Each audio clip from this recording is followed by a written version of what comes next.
At this very moment, within this immense galaxy, an intelligent civilization could be gazing at the heavens, pondering the existence of others. They might possess cities and advanced technology. They might even have starfaring vessels, yet it's inconsequential, even if a million civilizations are dispersed throughout the Milky Way right now. The fundamental laws of physics have constructed a confinement around each and every one of them, not a confinement of rudimentary engineering, but one of vast distances quantifiable in light years.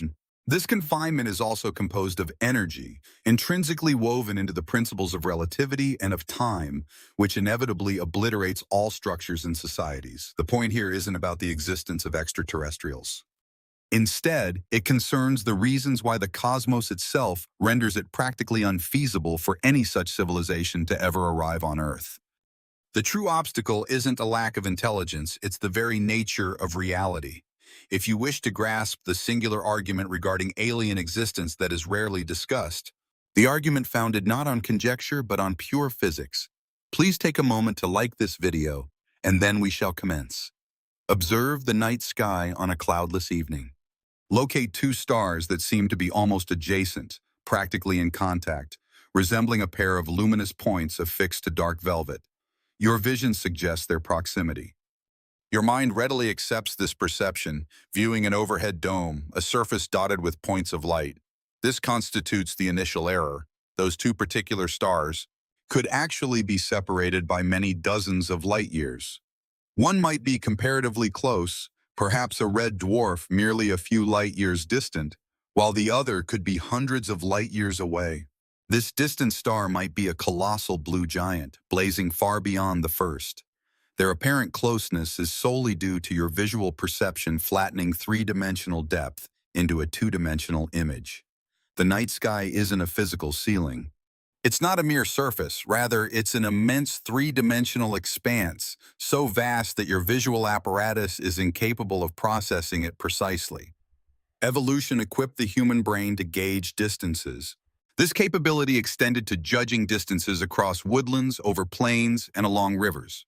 However, it did not equip us to comprehend distances quantified in trillions of miles. Consequently, the mind simplifies and flattens this information, transforming the unfathomable into something comprehensible. This perceptual flattening poses no harm when you're estimating the distance to a tree.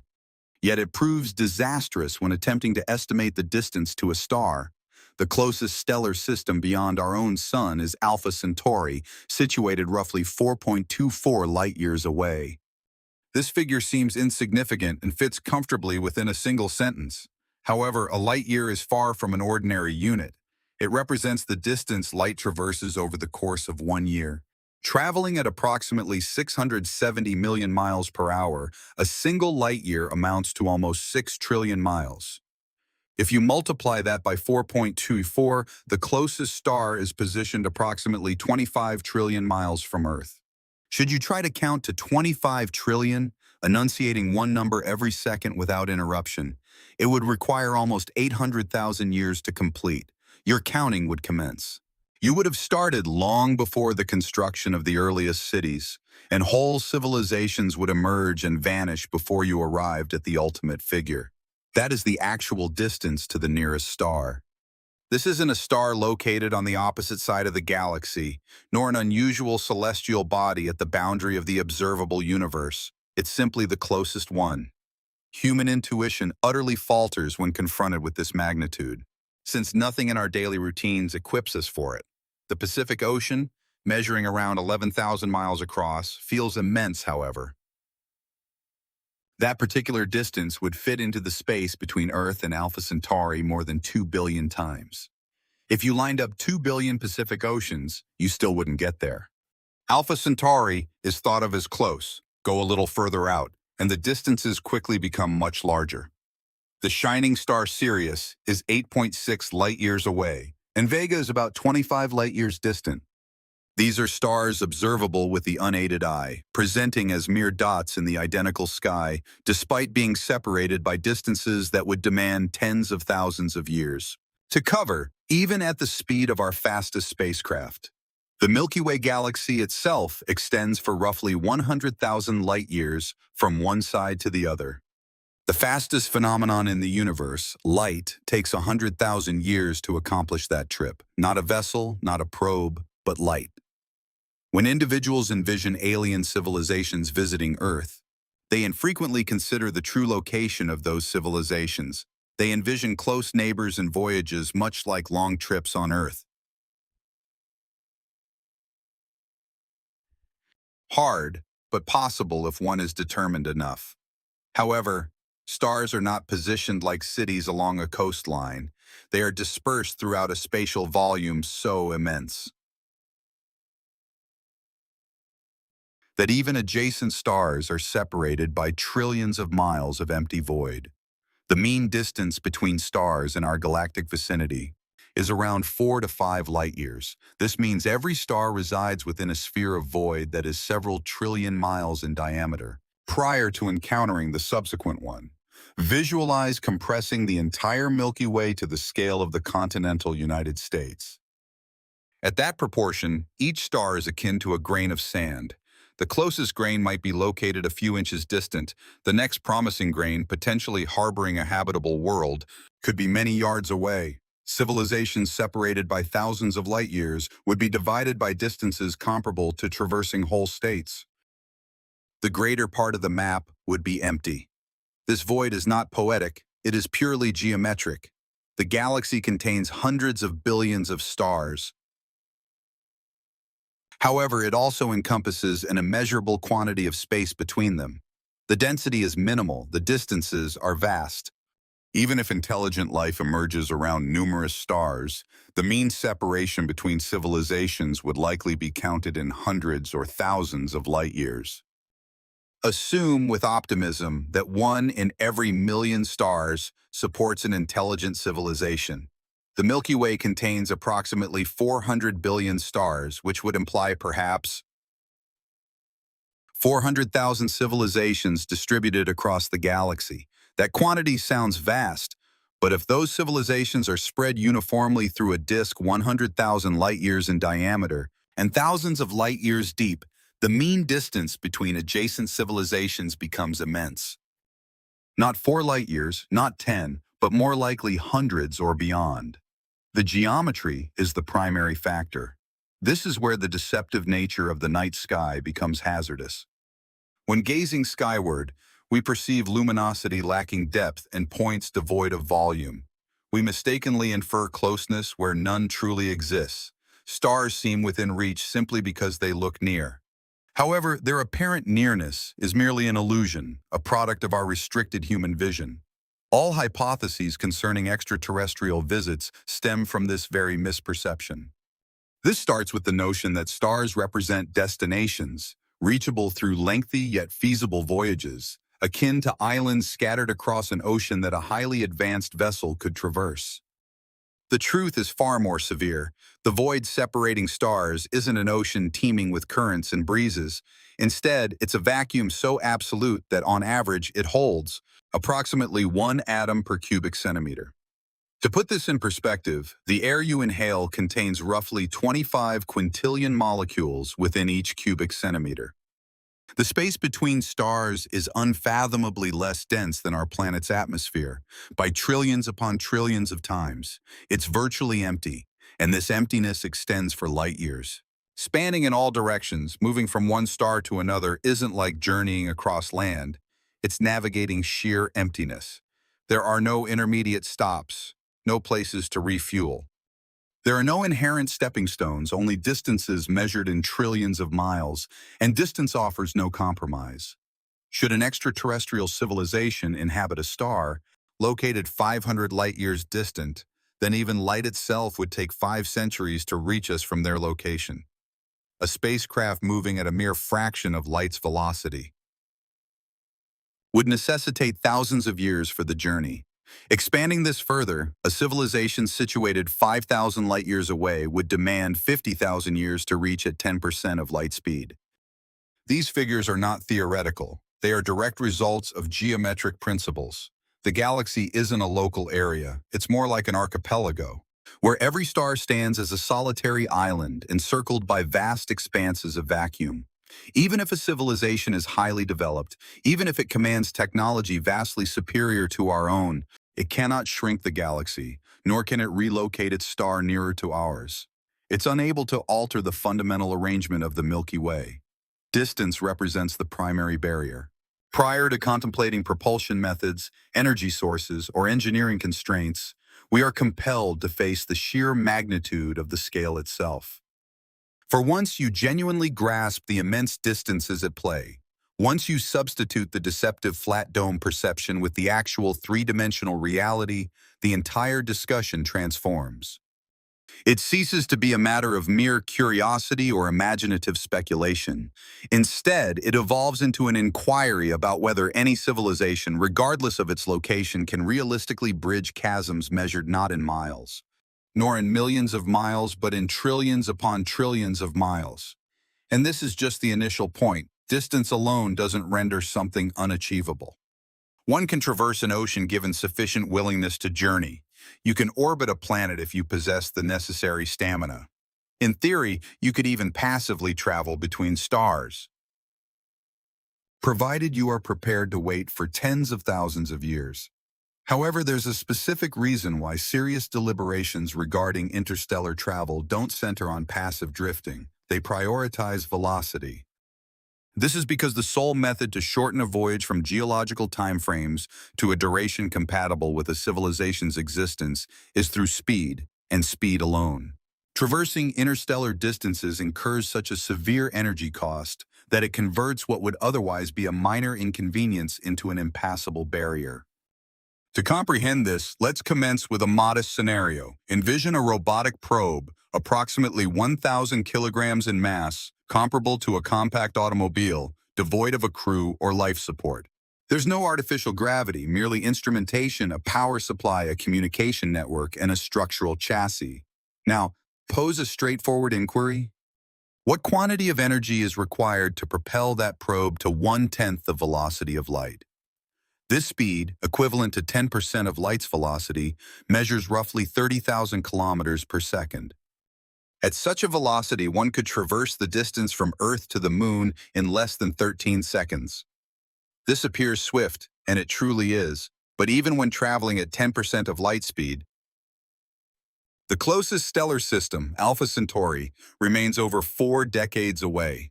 The kinetic energy necessary to accelerate a 1,000 kilogram probe to that particular velocity amounts to roughly 4.5 × 10⁻17 joules. This figure conveys minimal meaning in isolation, so let's juxtapose it with a more familiar reference point. A sizable nuclear power facility typically generates around 1 gigawatt of power throughout a full year. That specific plant produces approximately 3 hours 10⁻16 joules of energy. Propelling our compact probe to 10% of light speed would necessitate over a decade of that plant's entire energy output, exclusively dedicated to a singular launch.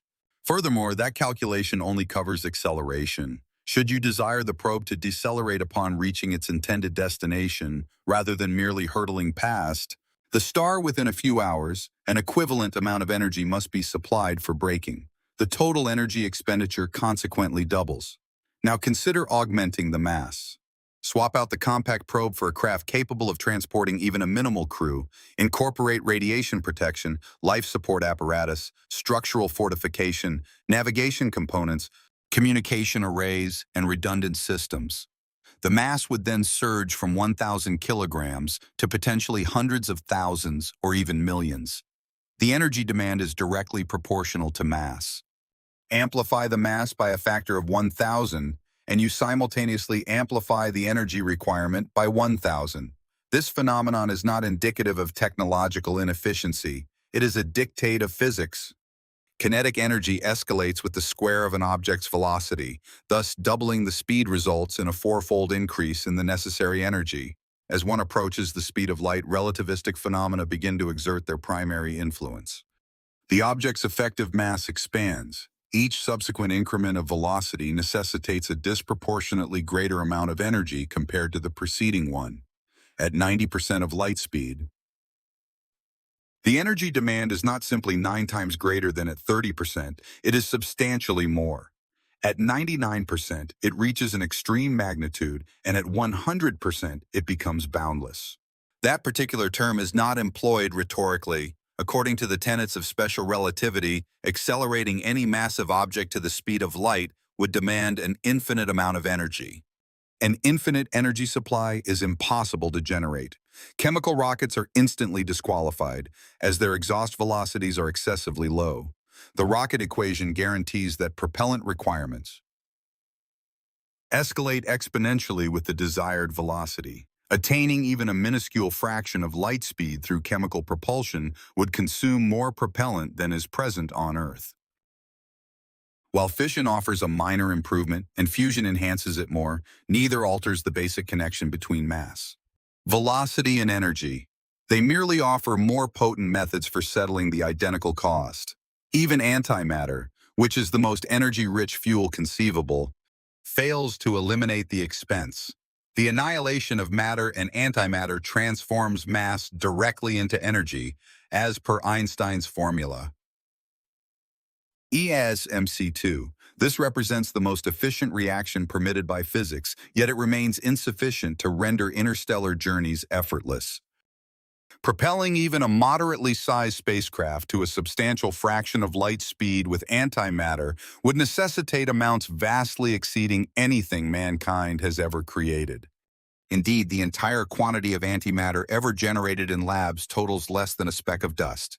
Manufacturing even 1 gram would demand immense resources. If one scales that up to the hundreds or thousands of kilograms needed for a viable interstellar voyage, the figures become so astronomical that they move beyond the realm of practical consideration.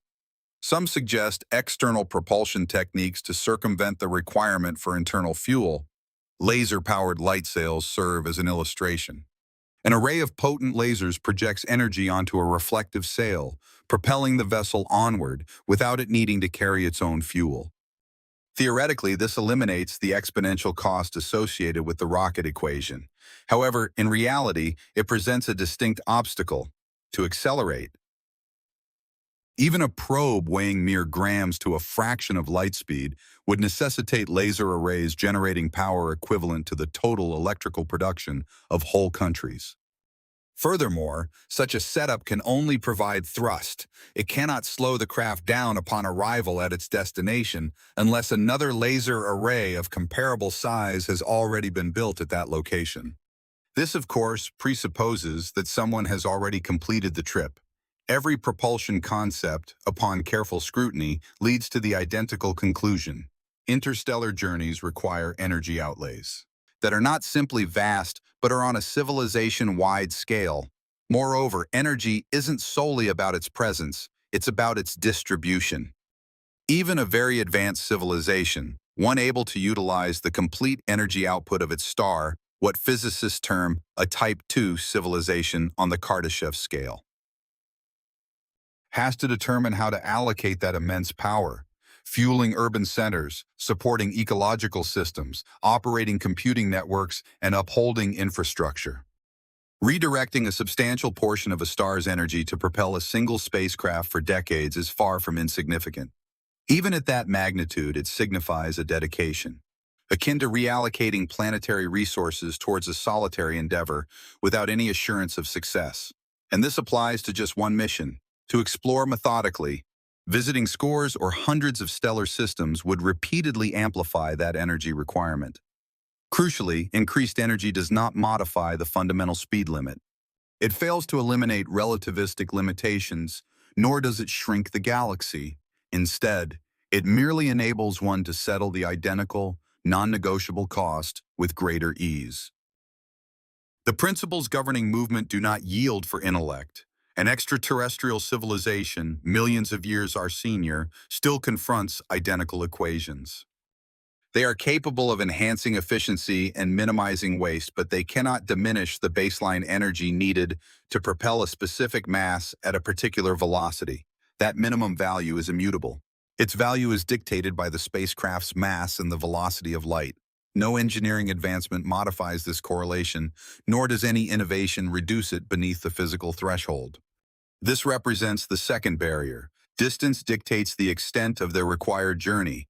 and energy determines if they can achieve sufficient speed for it to be significant. And upon merging these two elements, when one computes the energy necessary to traverse hundreds or thousands of light years within the lifespan of a civilization, you encounter figures that do not merely test engineering capabilities, they challenge the very feasibility of the concept, because interstellar travel is more than just a voyage. It constitutes an energy exchange on a scale so immense that it strains even the conceptual capacity of advanced civilizations, and the cosmos offers no price reductions. Envision that the engineering obstacles have been surmounted, the resources collected, the vessel constructed, and accelerated to a significant portion of light's velocity. The home star recedes behind it, while the destination star remains a remote point ahead. Now, the primary limiting factor is no longer distance. It is the passage of time. At 1/10 the speed of light, the closest stellar system, Alpha Centauri, is over 4 decades away. That constitutes the nearest achievable objective. A civilization located slightly further, 100 light-years away, would necessitate a journey spanning 1,000 years. At 500 light-years, the duration of travel extends to 5,000 years. For a distance of 1,000 light-years, 10 millennia pass before arrival. 10,000 years ago on Earth. Written communication had not yet developed. The most ancient surviving monuments today are more recent than that era. Entire languages have both emerged and faded away within significantly shorter periods. No civilization known to us has maintained cultural or political stability across such vast intervals. Institutions fragment, governments fail. Scientific understanding is both forgotten and subsequently rediscovered. An interstellar voyage spanning millennia must persist for a longer duration than the society that launched it has likely ever existed. A proposed solution is the generation ship, an immense, self-contained habitat carrying a population large enough to procreate and preserve genetic diversity over centuries. The initial crew would not reach the destination. Their progeny would. Yet sustaining a closed ecosystem for thousands of years is not merely an incremental advancement of current space travel. It represents an entirely distinct category of challenge. Every molecule of oxygen must be recycled. Each drop of water must be purified and indefinitely reused. Agricultural systems must operate continuously without seasonal resets, lacking soil replenishment from planetary cycles and without external contributions. Even on Earth, with its gravity, sunlight, and the stabilizing influence of a planetary biosphere, completely self-contained ecological setups have found it challenging to maintain equilibrium beyond brief test durations as minor chemical discrepancies build up. Microbial communities fluctuate. If such a system operates for centuries in a harsh vacuum, subjected to radiation without outside intervention, the likelihood of breakdown consistently increases. Mechanical components introduce an additional vulnerability. Metals experience fatigue, seals deteriorate, and electronics incur radiation harm at the atomic level, meaning even exceptionally dependable parts ultimately cease to function. When subjected to continuous strain, the mathematics of reliability are relentless. A system possessing a 99.9% annual survival probability nonetheless confronts formidable chances of failing over 10,000 successive years. If one multiplies that hazard across thousands of interconnected systems, the likelihood of continuous functionality near zero. While duplication mitigates danger, it also adds weight.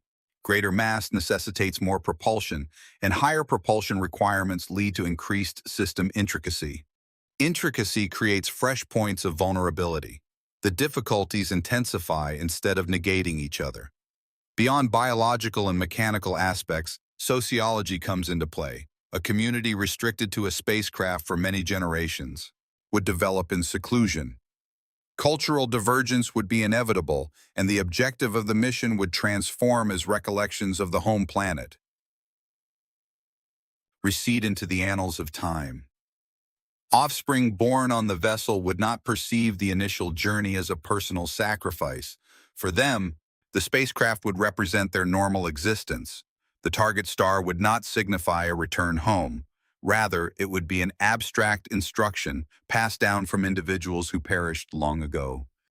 Governmental frameworks would undergo alterations. Leadership would navigate periods of crisis and restructuring.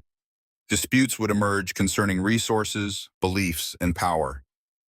The course of human history illustrates that, even with stable global circumstances, societies seldom maintain unity for prolonged durations.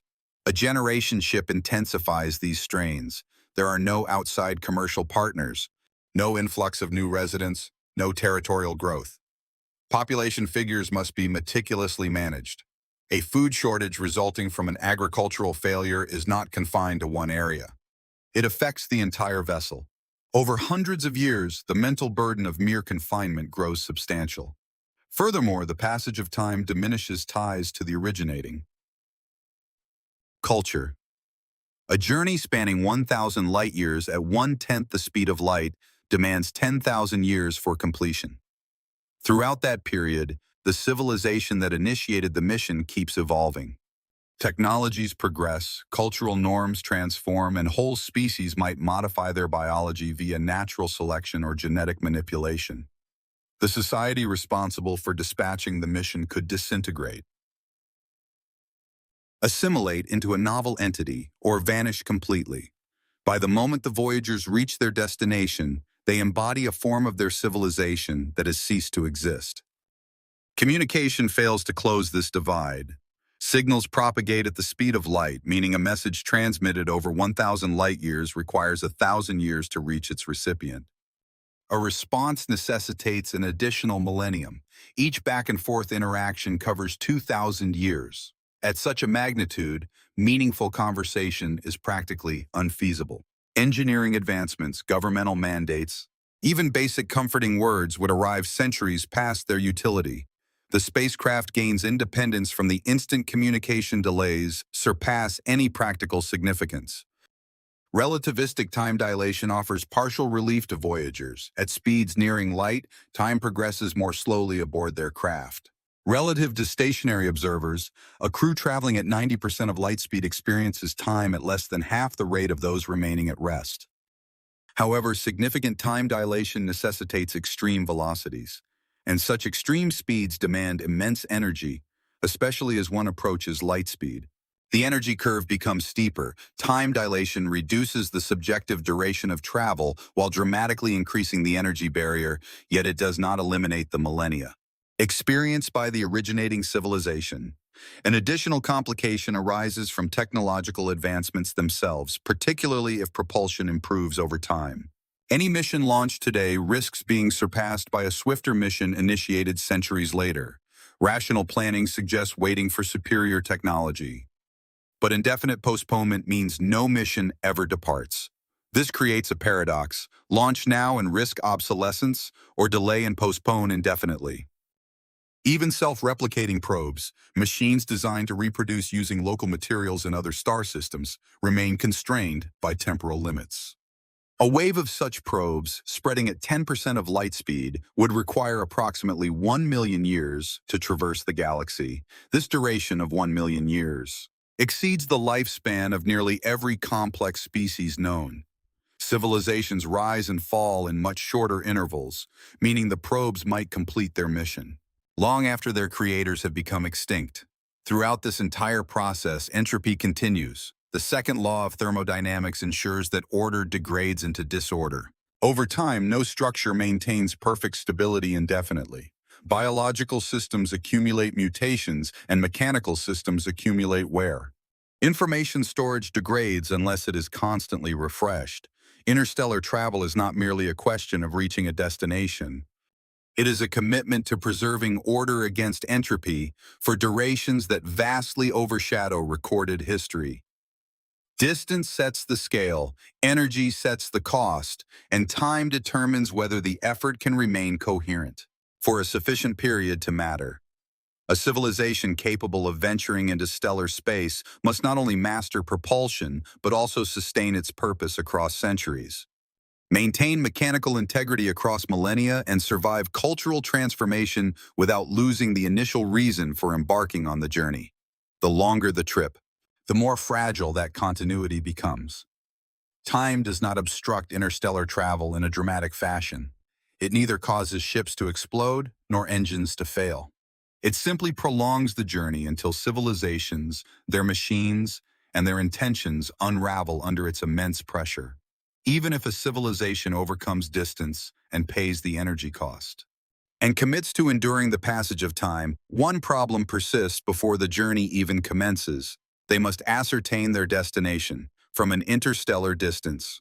Earth does not appear as a distinct blue marble suspended in space. It does not visibly exhibit life, nor does it broadcast an inhabited beacon. It is merely a small, rocky planet orbiting an ordinary star. The Sun, one among approximately 400 billion stars in the Milky Way, is neither remarkably large nor particularly luminous when viewed from hundreds or thousands of light-years distant. It merges seamlessly into a crowded expanse of comparable stars, possessing no distinguishing features that would draw notice. Directly identifying Earth, even from just a few light-years distance, necessitates exceptionally precise equipment. With an approximate diameter of 8,000 miles, our planet appears as a minuscule dot next to the Sun, reflecting only a tiny portion of the star's illumination. To discern a small planet from hundreds of light-years away would demand telescopes equipped with apertures spanning hundreds of kilometers. Furthermore, what would be visible? They would observe Earth as it existed at the moment the light departed. Should a civilization be situated 1,000 light-years distant, the light arriving at their devices this evening originated from Earth a millennium ago. They would perceive the planet as it was during the medieval era, devoid of radio transmissions, satellites, or industrial contamination. No discernible urban illumination would be detectable at such a range. Instead, they would observe a terrestrial world featuring an atmosphere abundant in oxygen, which implies biological processes. However, this does not assure the presence of intelligent beings. Numerous planets might exhibit atmospheric compositions resulting from microbial ecosystems to dedicate millennia and vast energy reserves to journey to a world solely on the basis of its atmospheric oxygen would demand exceptional conviction that something unparalleled awaits discovery. Earth lacks obvious distant uniqueness. Our radio transmissions have been escaping into space for approximately a century, signifying that these signals have traversed roughly 100 light-years in all directions, creating a detectable sphere 200 light-years in diameter. While this may sound vast, it is not. The Milky Way extends for approximately 100,000 light-years. Our radiosphere occupies only a minuscule portion of its total volume. A civilization located 1,000 light-years away has not, as of yet, detected any indication of our technological presence. Even upon their arrival, these signals will be extremely weak, as electromagnetic radiation adheres to the inverse square law. When a signal propagates outwards, its intensity diminishes proportionally to the square of the distance. If the distance is doubled, the signal's strength reduces by a factor of 4. Multiply the distance by 10, and it weakens 100-fold. By the point an Earth broadcast has journeyed hundreds of light-years, its energy will have dispersed across an immense spherical area. Differentiating it from the ambient cosmic background noise becomes exceptionally challenging. Natural radio emissions originating from stars, pulsars, and various other astrophysical phenomena permeate the galaxy. Our transmissions must contend with this background, meaning detection is not assured. Let us now revisit the scale. Should intelligent civilizations be uncommon, perhaps appearing once every 10 million stars, then the closest one could be situated thousands of light-years distant.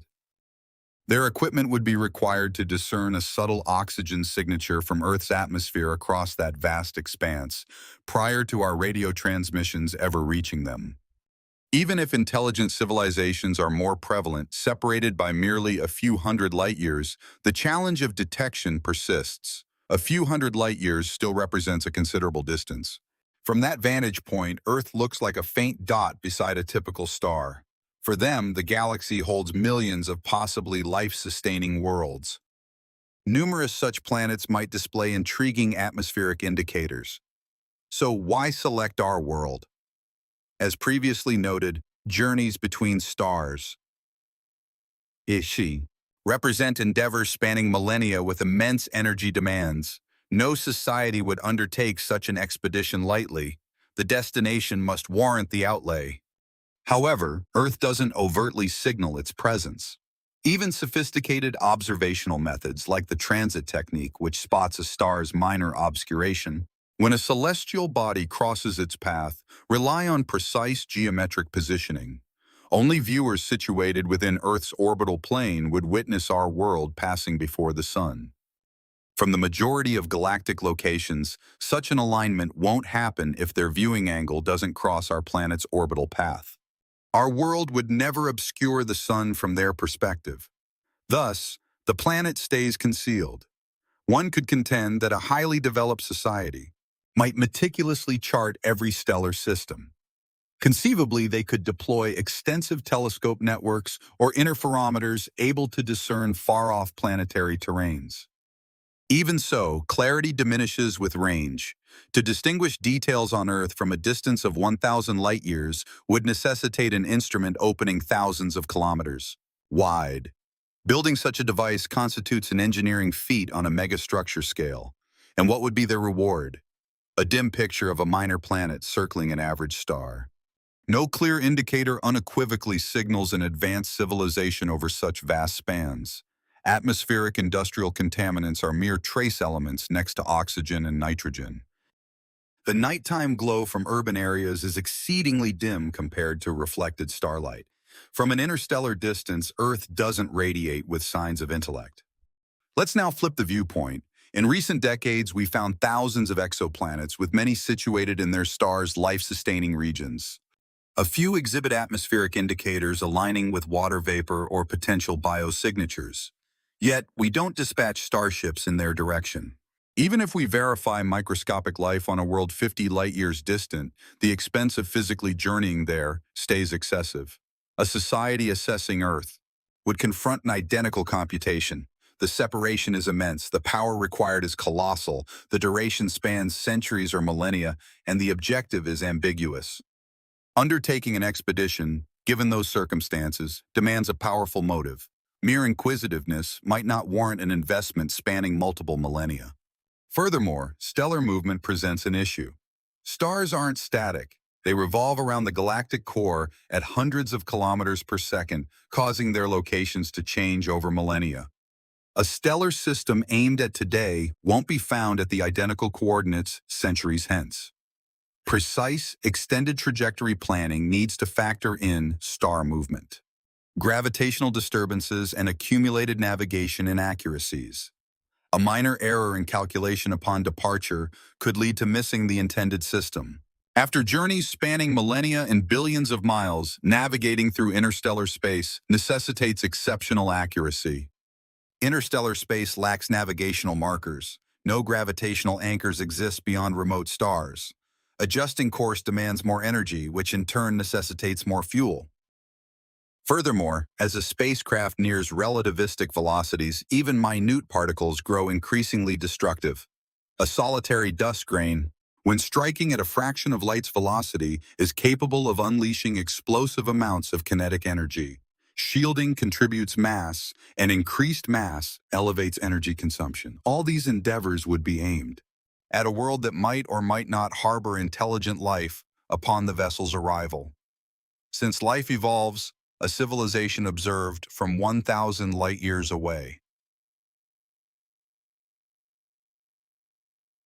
would be perceived as it existed a millennium prior. Should they travel at 10% of light speed, the voyagers would reach their destination 10,000 years later, by which time the initial civilization could have undergone significant transformation to an unrecognizable state or vanished entirely. The objective is not fixed. The galaxy itself is in constant flux. Stars migrate, planets develop, and civilizations emerge and decline. Any extraterrestrial species contemplating a voyage to Earth would need to assess partial data concerning a far-off planet. They would have to consent to immense energy outlays, withstand thousands of years of transit, and land in an unforeseeable future, all without any assurance that the ultimate goal warrants such an expense. Interstellar journeys bear no resemblance to exploring a close island with discernible coastlines. Instead, it's akin to embarking across an ocean, heading for a signal that might no longer exist. This represents the ultimate barrier before traversing the emptiness. Prior to achieving relativistic velocities, and before maintaining a society for centuries, they must first ascertain that Earth merits a visit. From the majority of the galaxy, we are not discernible from even a handful of viewpoints. We are virtually undetectable. Are we sufficiently captivating to warrant a voyage spanning millennia? The cosmos not only divides civilizations through vastness and energy, but also conceals them from each other. Here, a frequent observation arises. The distances are immense. The energy demands are exorbitant, and the temporal spans are staggering. However, perhaps our perspective is too limited. Conceivably, a highly developed civilization would not endeavor to creep between stars at a mere fraction of light's velocity. Instead, they might circumvent the issue altogether, employing concepts like warp drives or wormholes. Travel exceeding light speed, these notions are well known from speculative fiction, yet they also possess foundations in theoretical physics. The query remains whether they constitute genuine answers, or merely theoretical oddities that fail when subjected to rigorous physical examination. Let's begin with light's velocity itself, as per special relativity. The velocity of light in empty space is more than just a rapid pace. It constitutes a fundamental characteristic of spacetime. It signifies the ultimate speed at which data or physical substance can move. When an object possessing mass accelerates towards light speed, its relativistic mass grows with every subsequent increase in velocity. The energy needed surpasses that of the prior instance. This energy demand doesn't escalate linearly, but rather asymptotically. Precisely at light speed, the necessary energy becomes boundless. Achieving infinite energy isn't just a major engineering hurdle, it's a physical impossibility. No degree of technological advancement permits any civilization to create it. This boundary of infinite energy has been put to the test numerous times. Particle accelerators propel subatomic particles to velocities that are exceedingly close to the speed of light. As these particles draw near that threshold, the energy necessary to accelerate them further escalates dramatically, precisely as predicted by the theory of relativity. The governing equations do not yield. The speed of light isn't a constraint imposed by contemporary technology, rather, it's intrinsically woven into the geometry of spacetime. To journey faster than light, one would be required to bypass this geometric constraint. A proposed method is the Alcubierre warp drive, conceptualized by physicist Miguel Alcubierre in 1994. This concept does not involve moving a spacecraft through space at speeds exceeding that of light. Instead, it suggests compressing the space ahead of the craft while expanding it behind, thereby forming a warp bubble that propels the vessel forward. In theory, the ship within this bubble never locally surpasses the speed of light. Space itself is performing the movement. The mathematical solutions are valid within the framework of general relativity, but the physical demands are stringent. A warp drive requires exotic matter, specifically material with negative energy density that exerts gravitational repulsion instead of attraction. No such substance has ever been observed in quantities that could be utilized. Negative energy manifests in minor transient quantum effects, but nothing even remotely approaches the stable, large-scale forms necessary to maintain a warp bubble. Initial calculations indicated that generating a warp field would demand energy equivalent to the mass energy of the entire observable universe. Subsequent refinements dramatically lowered this estimate, yet only to levels comparable to the mass energy of a planet like Jupiter, if it were entirely converted into energy. This is not an engineering challenge. It represents a fundamental absence of physical feasibility. Wormholes, or Einstein-Rosen bridges, present another theoretical shortcut. In theory, a wormhole links two distant points in spacetime via a tunnel-like structure. Passage through such a structure could be almost instantaneous, irrespective of the external distance. However, stable, Traversable. Wormholes encounter the same impediment as warp drives. They necessitate exotic matter to remain open. Without negative energy density to counteract gravitational collapse, the wormhole would pinch shut more rapidly than anything could pass through it. Furthermore, wormholes introduce issues concerning causality. Superluminal travel, when combined with relativity, has the potential to generate time paradoxes, enabling effects to precede their causes in certain reference frames. Many physicists hypothesize that fundamental laws, sometimes referred to as chronology protection, prevent such paradoxes from occurring. In other words, the universe may prohibit stable wormholes. Given that they would contradict consistent cause and effect relationships, no empirical proof for traversable wormholes has been discovered. Neither astronomical observations have unveiled a natural one, nor have laboratory experiments indicated controllable negative energy in the necessary configuration. Quantum entanglement offers a different concept. Particles in an entangled state demonstrate correlations over distance that seem instantaneous. Some theorize this could allow for communication beyond the speed of light. Nevertheless, entanglement does not convey practical information faster than light. The statistical results observed still demand classical communication. For the purpose of comparing results, relativity remains robust. Every proposed loophole eventually confronts the identical limitation. It either necessitates forms of matter never witnessed in nature, or it infringes upon causality, or it demands energy scales surpassing any realistic physical interpretation. The fascination with faster-than-light travel exists in imagination. The limitations originate from experimentation. Relativity is not a delicate theory on the verge of collapse. It has withstood over a century of progressively precise examinations. Time dilation has been quantified using atomic clocks, and gravitational waves have been observed. GPS satellites are required to factor in relativistic adjustments for proper functioning. The speed of light's upper bound is intrinsically integrated into every confirmed prediction of modern physics. To overturn it would necessitate rewriting more than just a single equation, but rather the entire framework of space-time. Could future discoveries broaden our understanding? Possibly. Science is always receptive to revision, but speculation about unknown physics cannot function as a practical conduit across light years. An advanced civilization does not gain immunity from physical laws simply by virtue of its advancement. A species millions of years older than humanity still resides within the identical space-time geometry. It continues to abide by the conservation of energy and still experiences entropy. Greater knowledge might enable more efficient propulsion. It cannot nullify relativistic constraints, even for a civilization harnessing the full energy output of its star. A so-called Type 2 civilization would still encounter the identical limit. More energy permits additional attempts.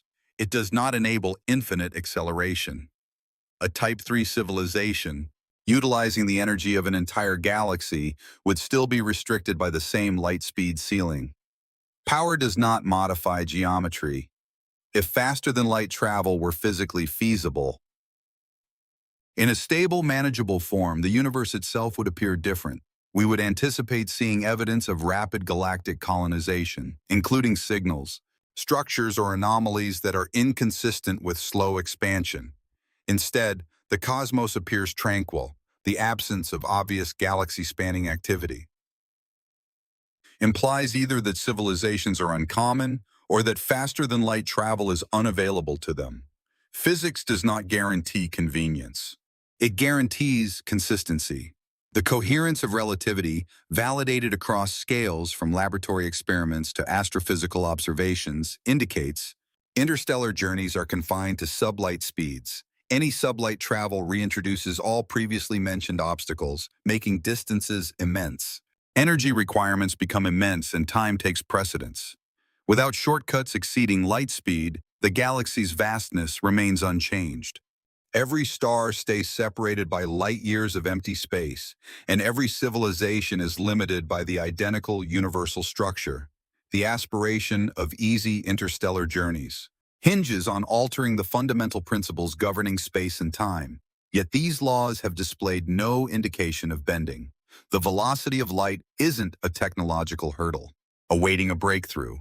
Rather, it's an inherent characteristic of the cosmos, and while it persists, every civilization, regardless of its intellect, is compelled to operate within its limits.